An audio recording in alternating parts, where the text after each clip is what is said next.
We are beyond the future. We are beyond the norm. We are beyond the eye. You might need a telescope.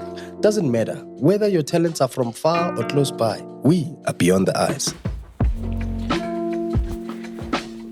Welcome to Long On Story.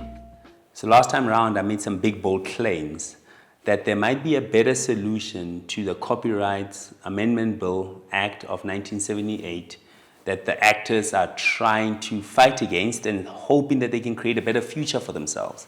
Because technology is moving so quickly that I think by the time the government rules on it, it might be null and void anyway.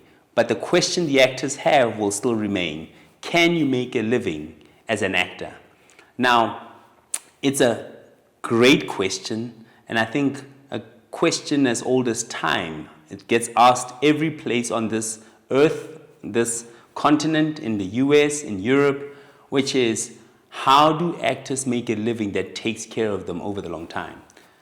Now, work is a trading of time for money, ultimately. And actors generally, if they're booking gigs on a regular, are normally getting good money for their work. The challenge comes what happens in the dry seasons when they're not working. And the question becomes, how can we fit in work in those seasons where they are not working?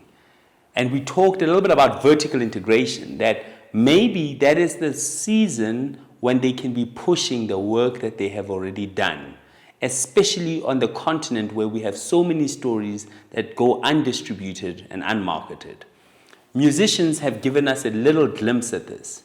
Musicians don't really make a lot of their money from their music being played on radio or on Spotify or on iTunes or whatever your favorite choice of music listening platform is. Musicians make most of their money in playing in either taverns, pubs, clubs, and for the big ones, concerts and different conferences, businesses, whatever it is that they get called to where they play their music. That's where a song gets their most money. Now, needle time is great for big time musicians. So Kanye West, Beyonce, whoever they are, they make a lot of money from their needle time. But most musicians don't make lots of money from needle time. They make lots of money from being booked, which means by vertically integrating directly to the customer, the musician makes their money.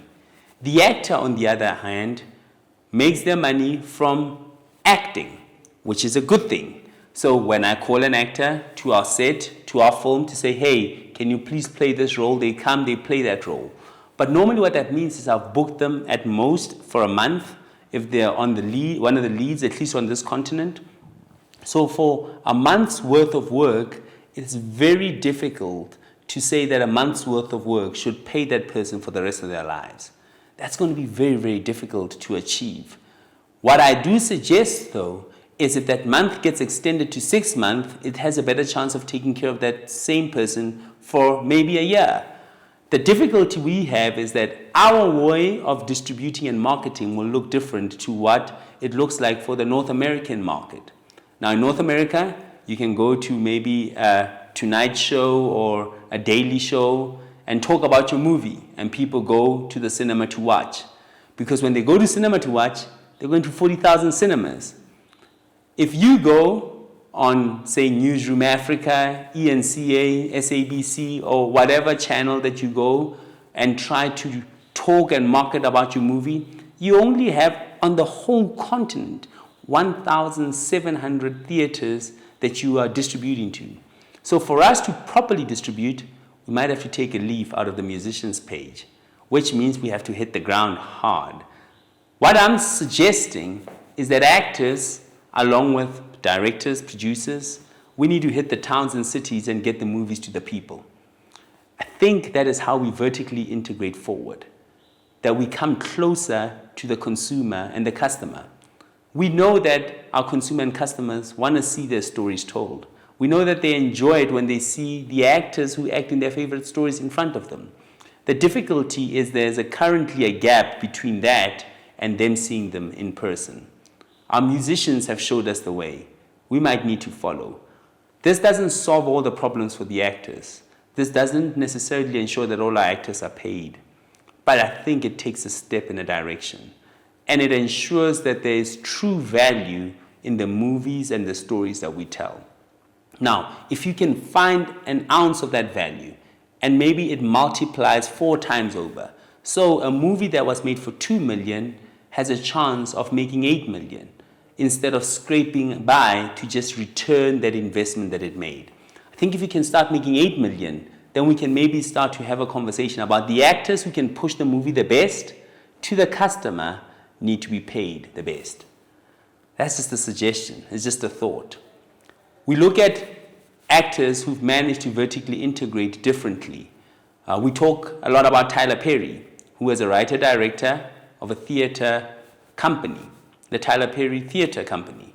And he turned some of those plays into movies. He started acting in those plays and then acted in the movies. That's a little bit of vertical integration. But not only did he do that, he started to produce those movies, and then he started to sell those movies. And later on, he even began to own some of the platforms on which his movies and TV shows played, being BET specifically. That is vertical integration. Taylor Sheridan is another. He was an actor who couldn't find a job to save his life. So he started writing some movies himself. He found out he's a great writer. And then he started acting in the movies or the stories he wrote. Then he started owning the farms that he shot, the TV shows that he was on. That is a true sense of vertical integration. Closer to home, Ferguson Films. We know that Connie Masilo Ferguson and her late husband, may his soul rest in peace, began to do some vertical integration. They owned some of the houses that they were shooting, the shows that they owned. That is vertical integration. But not all of us are Tyler Perry. Not all of us are Shauna Ferguson and Connie Ferguson or Taylor Sheridan for that much. I think just a little ounce of vertical integration would be a good step. The next other offering that I am giving to actors could possibly be, what are other industries that actors can be in? It's, again, a tale as old as times that actors, while they wait for their next gig, used to wait tables. What is the version of waiting tables? Maybe we'll look at that a little bit as we look at real estate on the next episode. Cheers.